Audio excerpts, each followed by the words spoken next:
성령은 기질을 다루신다라는 말씀으로 하나님 뜻을 전하도록 하겠습니다. 제가 신학교 강의를 나가는데 신학기가 되어서 지난주에 첫 강을 했습니다. 전체적으로 제자의 삶에 대해서 강의를 하는데 첫 번째 강의가 나는 누구인가 라는 주제로 말씀을 전했습니다. 나는 누구인가 라는 부분에서 중요한 것은 나의 기질을 우리가 알아야 될 필요가 있습니다. 제가 직장 생활 할 때에 그 동료 한 사람이 잘 참지를 못하고 성격이 매우 급해서 어떤 일만 되면은 사람들에게 버럭 소리를 지르는 그런 습관이 있었습니다. 그 사람이 한번 큰 소리를 치게 되면은 우리 사무실 모든 직원들이 긴장하고 굉장히 많은 스트레스를 받곤 했습니다.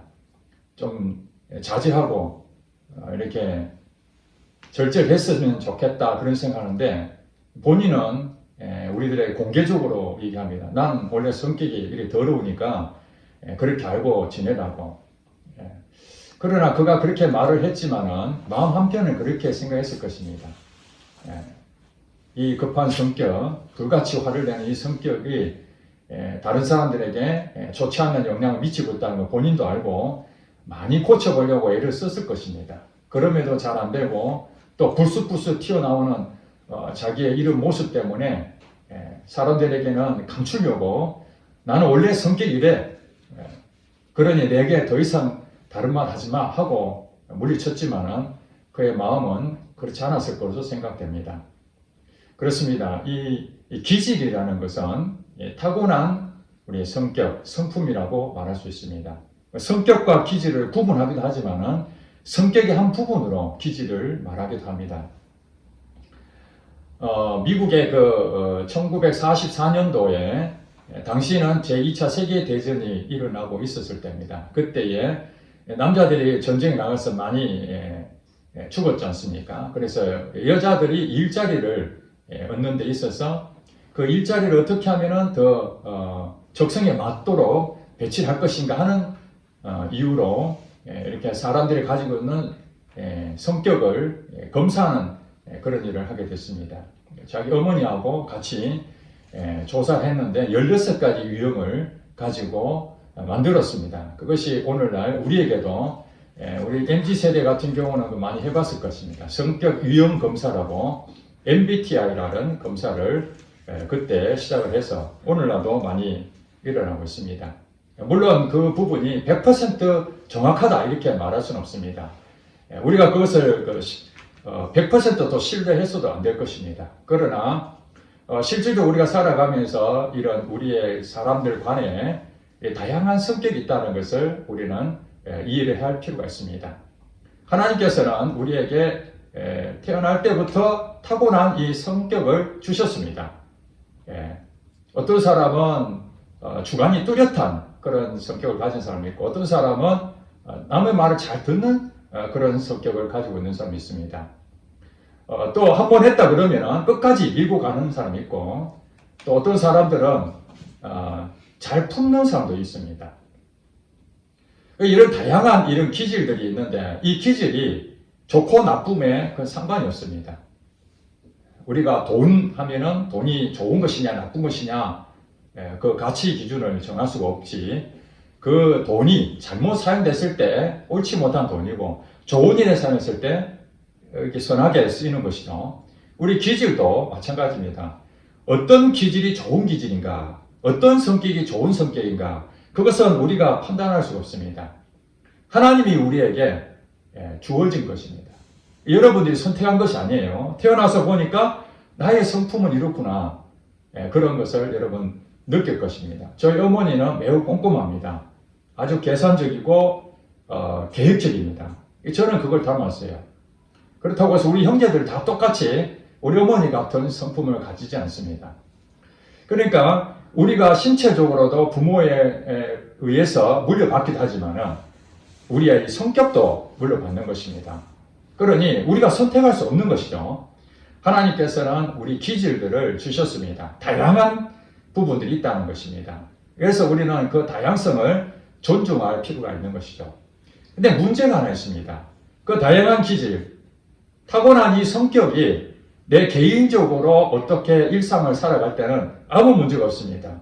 자기가 잠을 자고 싶으면 잠을 자고, 화를 내고 싶으면 화를 낼 수 있고, 또 하고 싶은 대로 자기 개인적인 부분에서는 남한테 피해를 주는 것이 아니니까 누가 뭐라 하겠습니까?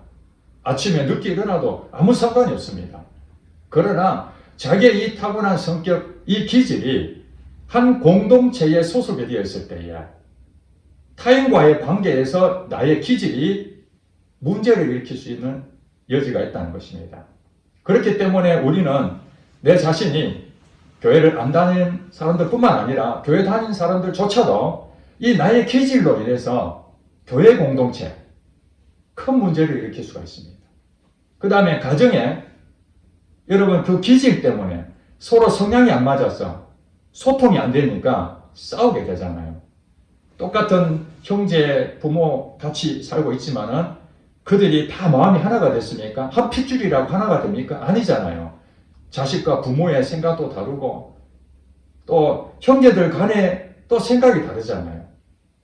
그래서 실질적으로 이 기질은 타고났지만은 환경에 의해서 어느 정도의 개선을 할 수 있는 부분이 있습니다. 그러나 본 바탕은 바뀌지 않습니다. 내성적인 성격이 어떤 외부적인 환경에 의해서 사람들을 자꾸 만나게 되고 또 활동을 하다 보면은 내성적인 사람이라 할지라도 본성은 그렇다 할지라도 외향적으로 조금씩 바뀔 수가 있습니다. 그렇지만은 근본적인 것은 바뀌지가 않죠. 우리에게 주어져 있는 이 기질들을 통해서 가정이 문제가 심각하게 발생이 되고 또 우리가 일하는 이 직장에서도 일터에서도 이 기질 때문에 서로가 문제가 계속 발생되는 경우가 있습니다. 그리고 우리가 어떤 한 단체의 모임에 소속됐을 때도 그 기질 때문에 문제가 심각한 경우가 많다는 것입니다. 여러분, 우리가 신앙생활을 한다는 것은 하나님 믿음으로 사는 그 성도들을 말합니다. 예수 그리스도를 나의 주인으로 믿는 모든 성도들입니다. 그것을 우리는 교회 공동체로 소속이 되어서 함께 교제하고 서로 관계를 맺고 있습니다. 그런데 심심찮게 교회 안에서도 이런 기질 문제 때문에 문제들이 심각하게 발생되는 경우가 굉장히 많다는 것입니다. 오늘 본문 말씀은 신앙생활을 잘 하시는 두 분의 우리 사도라고 말할 수 있는 바나바와 바울의 한 사건을 통해서 우리에게 주시는 하나님의 교훈의 말씀이 있습니다. 36절부터 41절까지 여러분 다 봉독했는데 이 바나바와 바울에 대해서 모르신 분 있기엔 잠깐 설명을 드리면 바울은 유대인으로서 율법에 아주 열심히 있던 자였습니다. 바리새파에 소속돼 있었고 특별히 그 예수를 믿는 사람들을 매우 증오했습니다. 율법을 무시해버리고 법에 정해져 있는 것을 어기는 이런 일들이 그 제자들까지 막 일어나니까 율법을 전문적으로 신봉했던 이 바울 입장에서 봤을 때는 이 이단이라고 볼 수밖에 없는 것이죠. 그래서 예수 믿는 자들을 핍박하고 잡으러 갔다가 하나님을 만나게 되죠. 예수님을 만나게 됩니다. 그래서 거기서 회심을 하게 됩니다. 아, 내가 그동안 예수 믿는 사람 핍박했는데 그건 내가 잘못했구나. 예수님이야말로 하나님 아들이시구나. 그분이 부활하신 분이 맞구나. 그분이 나의 주인이구나 하고 완전히 인생이 바뀌어서 이제 새로운 사람으로 거듭났습니다. 그래서 이제 교회에 다니는 그 사람들을 핍박으로 갔다가 이 교회 공동체의 성도가 된 거예요. 근데 사람들이 바울을 싫어합니다. 왜냐하면은 그 자기 동료들을 감옥에 보내는 선봉자 역할을 했던 사람이 바울인데 오늘날 갑자기 교회에 와서 나는 당신들과 같은 형제입니다. 이렇게 말하는 것이 이해가 되겠습니까? 다 안 만나려고 그러고 바울의 그 사상을 의심하는 자도 있었습니다. 혹시 우리를 죽이려고 감옥에 보내려고 거짓으로 하는 거 아닌가 하는 생각이 있었을 때 그때에 이미 하나님을 신뢰하고 예수님을 깊이 믿었던 이 바나바라는 사람이 바울을 꼭 안아주고 사람들에게 가서 바나바는 바울의 친구가 되어주고 우리의 동력자라는 것을 신뢰를 이렇게 주게 됩니다. 왜냐하면 그 당시에 바나바의 입지가 그 초대교회에 굉장히 그 존중받는 사람 중에 한 사람이었기 때문에 바나바가 바울을 친근하게 대하고 같은 형제로 이렇게 감싸주는 걸 보고 사람들이 마음을 풀게 됩니다. 그만큼 바울의 입장에 생각할 때는 바나바가 큰 은인이었죠. 낯설었던 그 곳에서 그래도 자기의 어떤 앞의 부분들을 인도해주는 가이드 역할을 했으니까. 그래서 두 사람이 안디옥 교회에서 같이 교회를 다니다가 거기서 선교사 파송할 때에 이 바나바와 바울이 함께 동력해서 전도 여행을 떠나게 됩니다. 그때에 두 사람이 가면서 이 바나바의 조카, 즉 이 마가라는 사람의 외삼촌이 바나바였습니다. 외삼촌. 그러니까 마가라는 사람, 이 청년을 같이 데려가자 해서 전도 여행에 바나바와 바울과 마가도 같이 가게 됐습니다. 그런데 이 마가는 아직 신앙이 깊은 상태가 아니었던 것 같아요. 그 당시에는 젊은 청년으로서 그 외삼촌이 같이 가자 하니까 여행이라 하니까 그렇잖아요. 요즘 젊은 여행 좋아하잖아요. 여행이다 그러니까 좋다 이렇게 따라 나섰는데 여러분 호텔 가서 좀 쉬고 관광하고 이러면은 참 재밌는 여행이 될 텐데 이 선교 여행이라는 것이 어느 나라가 같지 않잖아요. 걸어 다녀야 되고 교통수단으로 한다면 낙타나 타고 다니고 이런 정도였기 때문에 정말 힘든 거예요. 죽을 똥 살 똥 쫓아다녀 보니 이거 너무나 힘들어서 중도에 포기하고 도망쳐버렸습니다. 그러고 난 다음에 세월이 흘러 이제 1차 전도 여행이 끝나고 그 뒤에 바나바와 바울은 다시 1차 전도 여행 했을 때에 그 교회 세웠던 것을 다시 한 번 더 신방하자. 그러면서 2차 계획을 세워서 이제 어떻게 할 것인가 의논한 가운데에 36절에 보면 그러죠. 며칠 후에 바울이 바나바더라 말하되 우리가 주의 말씀을 전한 각 성으로 다시 가서 형제들이 어떠한가 방문하자, 신방하자 이런 얘기죠. 그때에 이제 37절에 바나바가 예전에 1차 전도 여행 때 함께 했던 자기의 조카 마가를 데려가자 이렇게 제안을 합니다. 그런데 38절에 바울이 좋습니다 이렇게 얘기하지 않고 38절 바울은 밤빌리아에서 자기들을 떠나 함께 일하러 가지 아니한 자를 데리고 가는 것이 옳지 않다 이렇게 반대의 의견을 표합니다. 즉 말해서 같이 동력하기로 하고 떠났던 마가가 중도에 포기해서 가버린 것에 대해서 바울은 굉장히 못마땅했던 것 같습니다. 그래서 오히려 2차 전도 여행 때 가가지고 또 다시 중도에 그만둬버리면 우리 전도하는 데에 큰 어떻게 말하면 힘이 빠지게 되잖아요. 같이 힘을 보태서 열심히 가야 되는데 격려해주고 용기를 주고 좀 힘들더라도 더 해봅시다 이래야 되는데 고마 어렵다고 그냥 가버리면 힘이 쫙 빠져버리잖아요. 그걸 지금 바울은 경험했기 때문에 다시는 그런 결과를 원치 않아서 마가는 데려가지 말자. 우리 일하는 데에 도움이 전혀 안 된다. 이렇게 얘기를 합니다. 그런데 여기서 바나바가 수용했었어야 되는데 어찌된 영문인지 바나바가 끝까지 마가를 데려가자고 계속 주장합니다. 그래서 39절에 보니까 서로 심히 다투어 서로 충돌이 일어난 겁니다. 원래 바나바와 바울은 매우 가까운 사이였고 어떻게 말하면 코드가 맞은 매우 돈독한 관계였는데 이 마가를 데려가느냐 데려가지 않느냐 이 한 사건을 놓고 두 사람이 완전히 서로 상반된 그 주장을 함으로써 심히 다툰 그런 일이 일어나게 된 것입니다. 그래서 그 다음에 결과가 어떻게 됐다는 거죠? 피차 갈랐었다.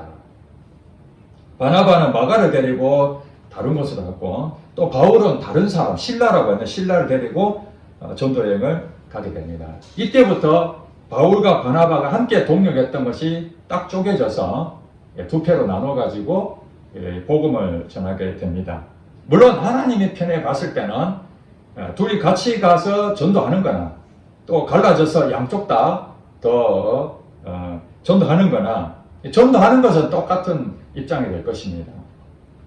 그런데 오늘 우리가 여기서 살펴봐야 될 것은 서로가 마음이 맞아서 한 마음이 됐을 때에 참 좋은 팀워크를 이뤘던 이 바울과 바나바, 당시 초대교회에서 매우 존중하고 정말 이분들이야말로 초대교회의 산 증인이다.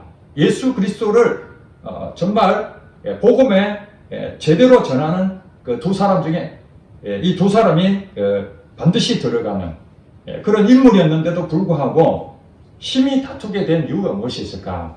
뭐 여러 가지 원인이 있을 수 있습니다만은 이 바나바의 성격과 이 바울의 성격이 평소에는 그런 일들이 잘 일어나지 않았는데 의견이 다른 그 부분에서 도저히 양보할 수 없는 그런 상황에 오니까 그 기질이 수면 위에 확 드러났다고 그렇게 보여집니다. 바나바의 그동안의 그 행적들을 살펴볼 때에 바울을 온화하게 품어주고 사람들에게 이렇게 좋게 이렇게 선전하고 있는 걸 볼 때에 그분의 가지고 있는 성품은 온화한 성품을 가지고 있다. 이렇게 볼 수 있습니다. 남을 잘 협력하고 도와주고 이런 성품을 가지고 있었습니다. 반대로 이 바울은 어떤 일을 할 때에 일 중심이었지 않았겠는가. 성품을 봤을 때 목적이 분명하고 계획도 분명하고 그래서 그 일을 세웠다면 그것을 반드시 이루고자 하는 그런 성품. 또 바나바 입장에 생각했을 때는 온화한 성품이다 보니까 반드시 이루어야 된다라고 생각하지 않냐고 때로는 더 중요한 게 있으면 좀 양보했다가 때로는 그 계획이 또 틀어질 수도 있다고 그렇게 생각했던 것 같습니다. 그러니 이 바울이 오늘 본문을 기준으로 봤을 때 마가라는 한 사람이 전도 여행에 일하는 데 있어서 방해꾼이 됐다. 일에 대한 부분을 지금 얘기하고 있거든요. 일에 대해서 문제가 많다. 이렇게 보거든요. 근데 실질적으로 1차 전도 여행 때 바울이 얘기했던 것처럼 마가는 중도의 포기해서 갔기 때문에 바나바도 이미 알고 있었던 사실입니다. 전혀 모르는 것이 아니었습니다. 그럼에도 불구하고 한 번 더 기회를 더 주자 이런 얘기죠. 그 성품이 그대로 나타나는 거죠. 비록 좀 잘못해도 우리가 좀 덮어주자. 우리 교회 공동 때도 그렇지 않습니까? 우리가 실수할 수 있고 때로는 다툴 수도 있고 또 봉사를 해야 되는데 봉사를 대충 하는 사람들 또 나오지도 않는 사람들 게을러 가지고 그 일에 관심이 없는 사람들 이런 부분을 보면은 이 바울과 같은 성향을 가진 사람은 분노가 일어나죠. 아니 교회 공동체에 같이 일을 하고 같이 섬겨야 되는데 왜 누구는 하고 누구는 안 하느냐. 그래서 다음에 그 집사님을 우리 같이 포함시키자 하면은 예전에도 같이 동참도 안 했는데 그런 사람 뺍시다. 이렇게 바울과 같은 교회 공동체에 성격을 가진 사람도 있지 않겠습니까? 또 바나바처럼 지난번에는 뭐 무슨 일이 있어서 못 왔지만은 본심은 그랬겠는가. 또 설령 그가 게으른다 할지라도 또 한 번 기회를 줘서 교회 봉사하다 보면은 또 은혜 받고 다시 회복하지 않겠는가. 이렇게 바나바처럼 또 그냥 한 번 더 덮어주자 하는 사람도 분명히 있을 것이라는 것입니다. 예전에 저희 교회 초창기 때에 제가 없었을 때에 오후 예배 마치고 우리 성도들끼리 이렇게 차를 한 잔 마시고 있었던 것 같아요. 나중에 이제 저희 아내가 제가 출장 갔다 왔더니 우리 교회에 나눔의 시간이 있었던 얘기를 해주더라고요. 여기에 계신 분들은 아무도 없기 때문에 제가 말씀드리는 겁니다. 우리 교회가 이제 교회를 개척했는데 얼마 안 됐는데 어떻게 하면 이 교회에 부흥할 수 있겠는가 뭐 이런 얘기가 있었던 것 같아요. 그래서 한 집사님은 우리 교회가 부흥하려면 전도지를 만들어서 열심히 전도를 해야 된다. 밖에 나가서 그렇게 얘기를 했습니다. 근데 또 한 집사님은 밖에 나가서 전도하는 것도 좋지만은 내실을 다져야 되지 않겠는가. 우리가 은혜 받고 우리가 정말 여기서 충만해지면 그 다음에 전도해도 늦지 않다. 그러니 부흥을 하기 위해서는 우리 내부적으로 더 은혜 받고 더 말씀과 기도에 전념하고 전도 방법은 두 가지로 갈라지게 됐습니다. 한 사람은 밖으로 나가자. 한쪽은 내실을 다지자. 그렇게 해서 두 사람이 의견이 나타날 수 있죠. 서로 생각이 다르니까, 기질이 다르니까. 그랬는데 거기서 서로 다투게 된 거예요. 그 일로 인해 가지고 두 사람 사이가 냉랭한 겁니다. 교회 와도 인사해도 서로가 마음이 불편하고 끝까지 그 마음을 풀기가 어려웠어요. 왜냐하면 그분들이 가지고 있는 이 성향이 그 사람 상대방을 포용해야 되는데 그게 잘 안 됐던 것 같아요. 그렇습니다. 우리가 신앙생활 하면서 나는 예수님을 위해서 살겠습니다. 예수님 말씀이라면 내가 아멘하고 순종하면 가겠습니다. 하나님 뜻이라면 무슨 말씀이 있든지 제가 따르겠습니다. 그렇게 결심을 하지만은 무엇이 방해를 합니까? 바로 나의 기질, 나의 타고난 이 성격이 교회 공동체를 세우려고 하는 하나님의 뜻은 있지만은, 마음은 있지만은, 나의 이 기질 때문에 오히려 교회를 방해하게 되는 거죠. 가정도 마찬가지입니다. 서로 사랑하라 그랬지 않습니까? 남편들 아내를 사랑하라. 아내들은 남편을 존중하라. 순종하라. 이것이 하나님 뜻이잖아요. 이게 하나님 뜻입니다. 그러면 가정에 대해서 하나님께서 아내들에게 하신 말씀, 남편에게 하신 말씀, 또 자녀들에게 하신 말씀, 또 부모에게 하신 말씀, 이게 에베소서에 다 나와 있잖아요. 그것이 하나님께서 우리에게 이 가나안 땅에서 7 족속을 정복하는 일이거든요. 구약 성경에 7 족속 가나안 땅은 없습니다. 오늘날은 그게 한 상징적이니까. 그러면 가나안 땅에 들어갔던 이스라엘 백성들은 이제 하나님 말씀을 따라서 말씀대로 순종하여 그걸 승리해 나갈 때에 우리에게는 영광이 되고 열매가 생기게 되는 것이죠. 그런데 오늘날 신약 시대에 살고 있는 우리들은 무엇인가? 가나안 땅은 바로 가정이 가나안 땅의 한 역할을 우리가 열매를 볼 수가 있습니다. 가나안 땅의 열매가 무엇입니까? 아내들은 남편에게 순종하고 남편들은 아내를 사랑하고 부모는 자녀를 또 노엽게 하지 아니하고 주의 말씀과 교양으로 훈계하고 자녀들은 부모에게 공경하고 이런 하나님이 말씀하시는 이 가나안 땅을 정복하는 이길 수 있는 그걸 해내는 것이 정복하는 것 아니겠습니까? 해내는 거. 근데 실질적으로 들어가서 안 되는 이유가 무엇이겠습니까? 여러 가지가 있겠지만은 바로 내 이 기질 때문에 나의 기질 때문에 그것이 다 무너져 버립니다. 나의 기질 가운데에 내 생각이 있죠. 나의 가치관이 있죠. 내 가지고 있는 타고난 이 성품들 이런 것들이 가나안 땅을 정복하는 데에 큰 걸림돌인 거예요. 그래서 광야를 통해서 다듬어지게 만드는 거죠. 낮추시게 만들고 그 낮춘다는 말이 무엇입니까? 나의 이 기질을 다듬는 시간이 광야인 겁니다. 다듬는 시간.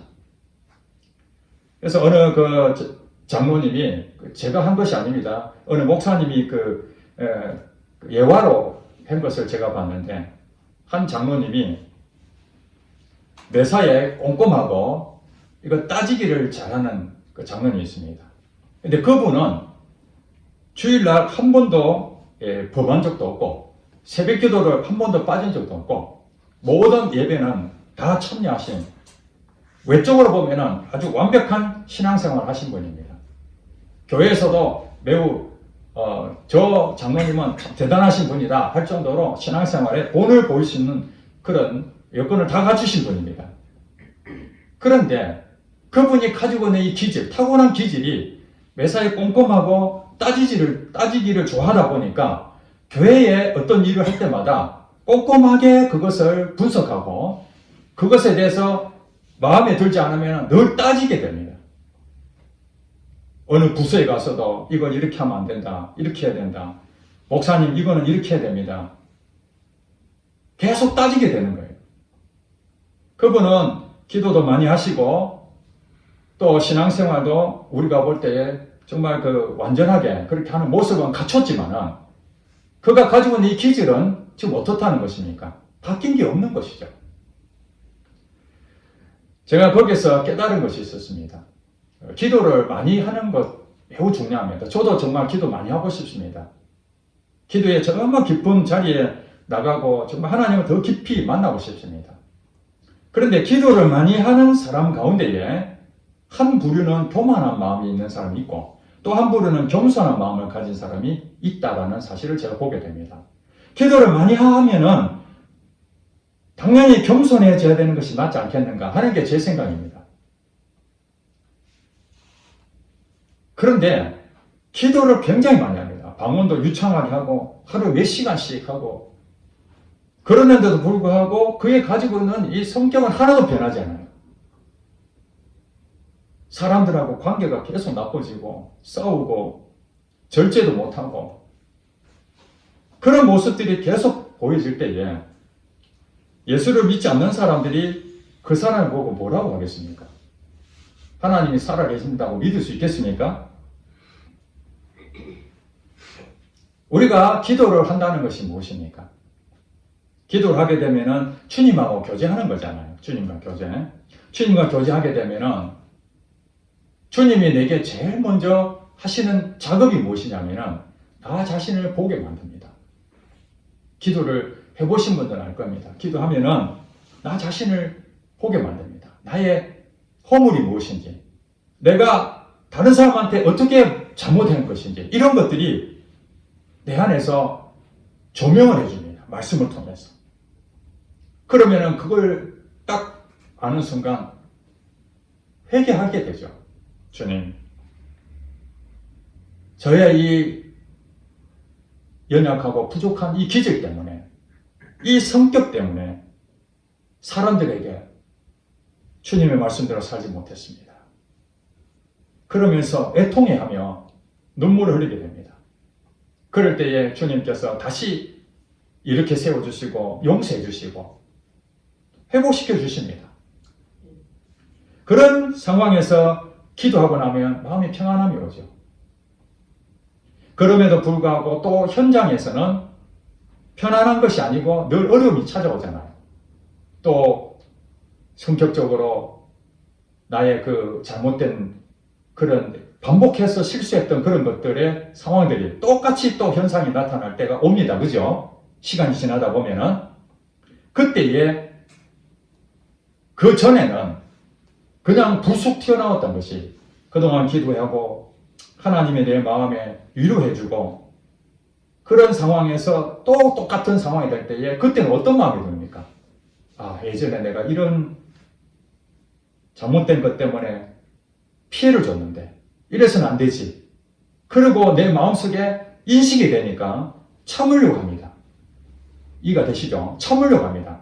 나의 이 나타나는 것들을 내가 어떻게 말하면 안 나타나게 하려고 그런 마음이 듭니다. 그러나 그 상황이 내가 참으려고 하는 것보다 더 크게 번지게 되면은 그 다음에 어떻게 됩니까? 뚜껑이 열리게 되잖아요. 참으려고 했던 것이 폭발하게 되는 거죠. 그때에 예전하고 똑같은 모습의 나의 이 기질 때문에 또 문제가 일어나는 것을 보게 됩니다. 그때에 우리는 어떤 마음이 듭니까? 시원합니까? 마음으로는 시원하죠. 참는 것보다 터뜨리는 것이 시원합니다. 터뜨리고 난 다음에 금세 주님의 내 마음에 안타까워하는 마음을 듣게 되죠. 그러면서 다시 또 주님 앞에 나가서 기도합니다. 이것이 지난번에 마태복음 11장 28절 말씀입니다. 수고하고 무거운 짐진 자들아 다 내게로 오라. 이 무거운 짐이 무엇입니까? 내가 감당할 수 없는 것이거든요. 하나님께서 주신 이 나의 타고난 성격,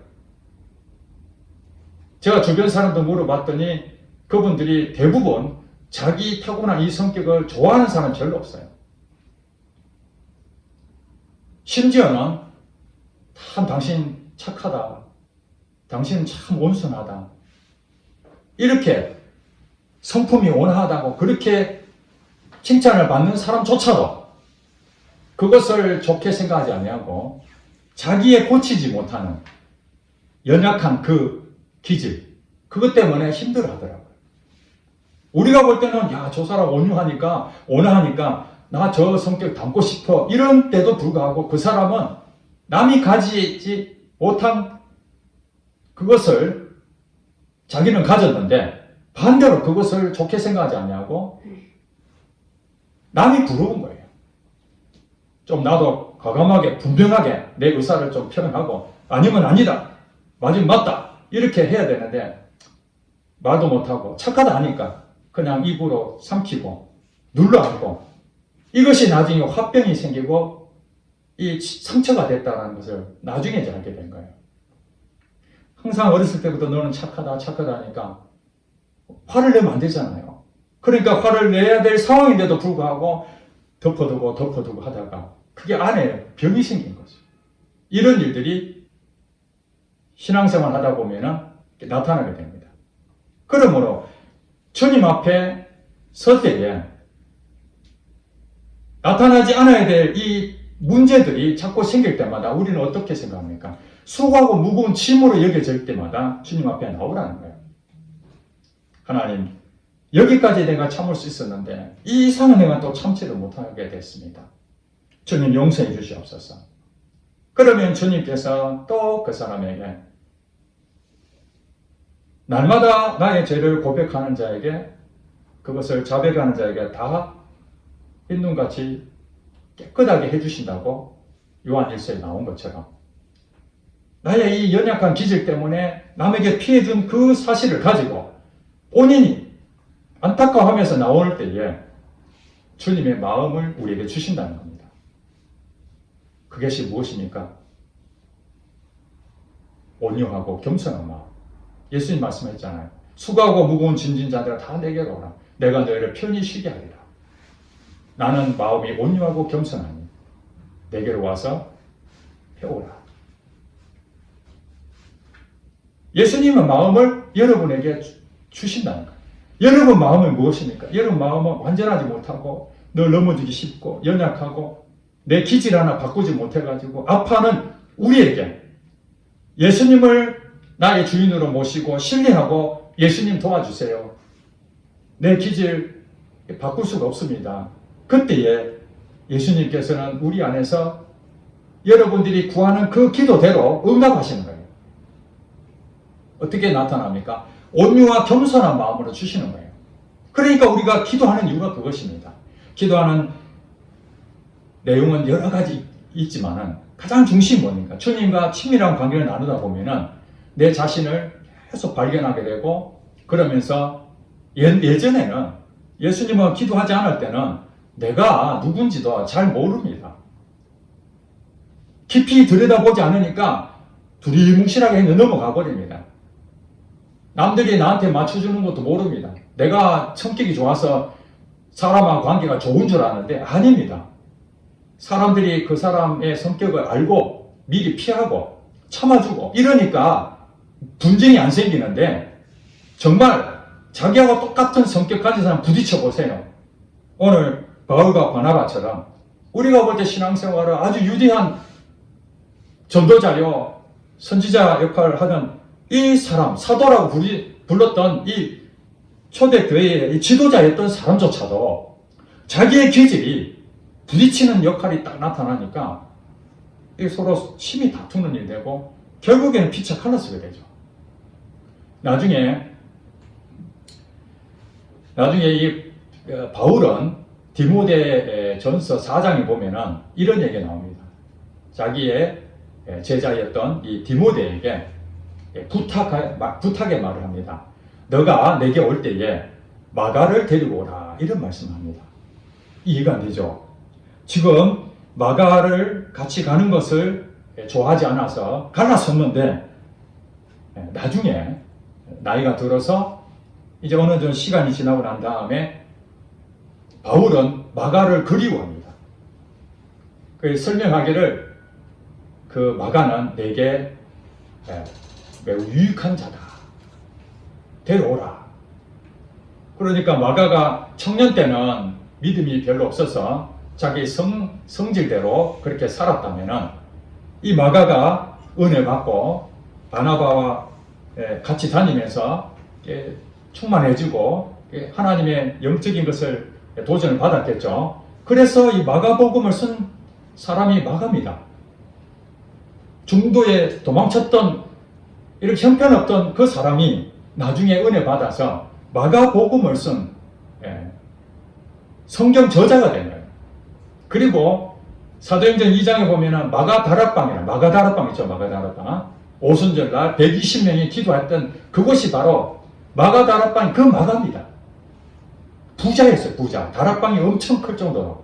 그러니까 그 어머니가 바나바와 형제지간이었죠. 그 어머니가 여동생인가 그랬을 겁니다.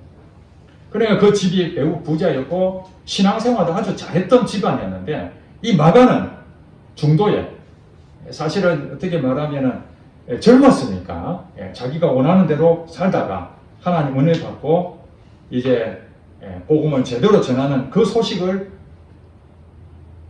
이 사도 바울도 알게 됐고 그래서 예전에 그 마가에 대한 인식을 다 버리고 마가를 내게 데려오라 이렇게 얘기했습니다. 즉 결과적으로 말하면 마가를 수용했다는 것이죠. 사도 바울도 생각했을 것입니다. 그때 내가 좀 참을 걸. 그렇지 않았겠습니까? 아직 어리지만은 좀 참아주면 좋았을 뻔했다. 마가가 이렇게까지 변해가지고 정말 하나님의 주의 종으로 크게 쓸 줄은 내가 어떻게 알았겠나. 이런 고백 같아요. 그렇습니다. 저도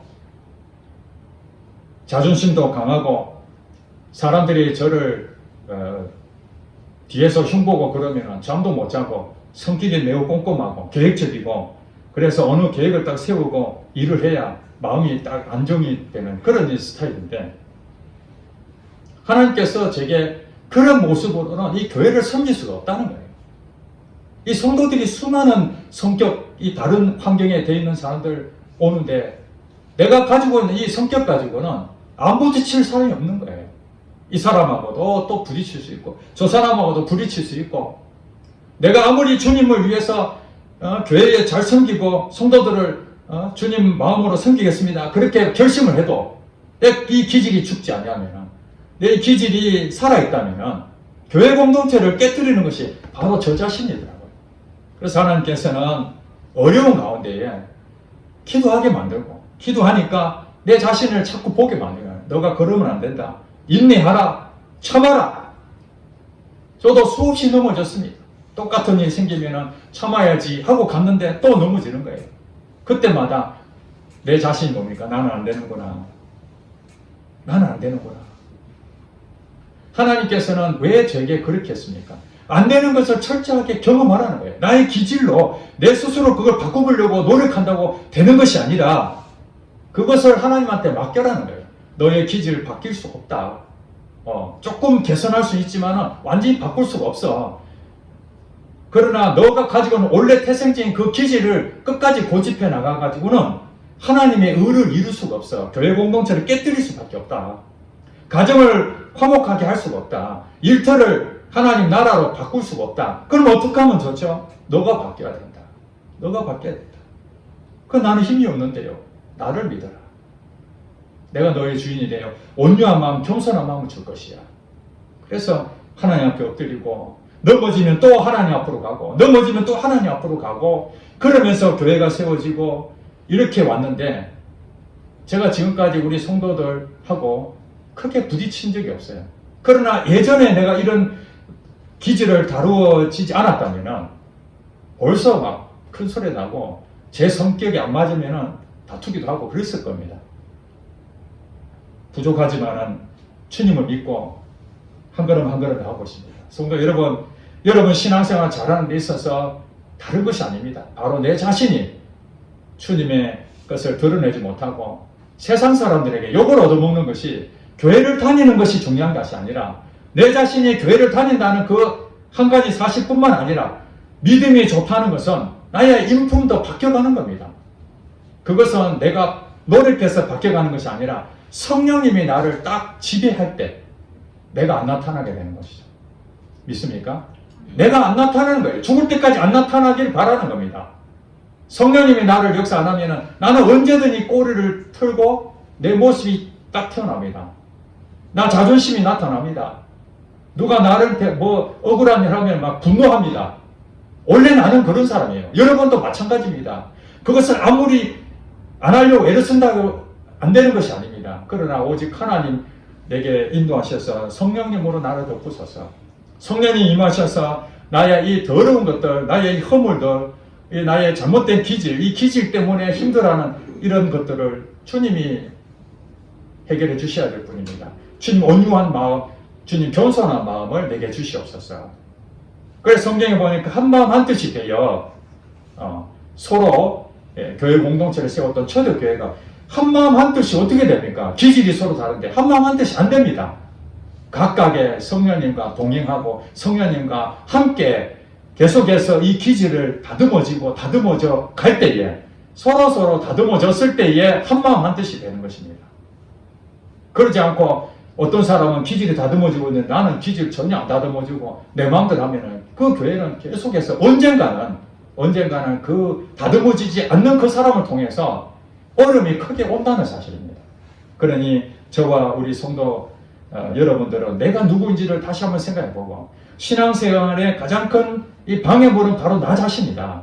그러나 이것을 내가 기질적인 문제로 인해서 트러블이 생기고 문제가 발생되는 것을 보게 될 때에 비로소 내가 나는 문제가 많구나, 나는 이런 사람이구나 한 것을 깨닫게 되고 그 성령님이 깨닫게 하신 거죠. 깨닫게 되니까 성령님 도와주세요 기도하게 되고 그러면서 그 나의 이 모난 부분이 점점 돌 다듬어지듯이 다듬어져서 두리뭉실하게 둥글둥글한 그런 성품으로 바뀌어질 때에 온유해졌구나, 겸손하구나 이런 모습이 나타납니다.